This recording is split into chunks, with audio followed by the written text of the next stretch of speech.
Welcome to the Banker Lamp. Please enjoy the video. In this video, I will compare Notion versus Keep. Notion serves as a powerful, all-in-one workspace for managing projects, notes, and databases, ideal for complex organizational needs. Conversely, Google Keep is designed for quick, simple note-taking and reminders, perfect for capturing fleeting thoughts. We'll explore which tool best suits different workflows, helping you decide between comprehensive power and streamlined simplicity for your daily tasks and information management. Let's delve into their core features. Notion provides extensive customization with rich text, embedded media, and powerful databases, allowing for intricate system building. Google Keep, however, focuses on simplicity, offering basic text notes, checklists, and voice memos.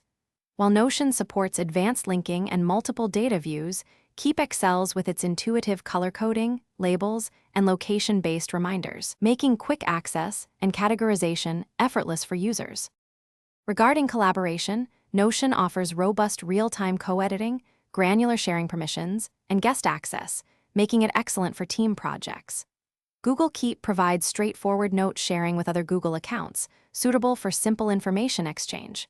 Notion integrates with hundreds of third-party applications through its API, creating a highly connected ecosystem. Keep, on the other hand, integrates seamlessly within the Google Suite, enhancing its utility for existing Google users. Finally, let's consider pricing and accessibility.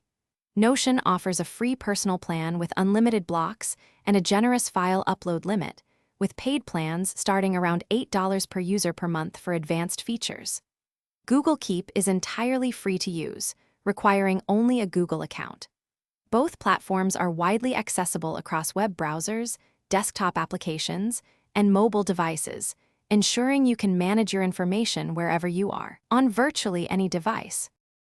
Thanks for watching. If this was helpful, leave a like and consider subscribing. See you next time.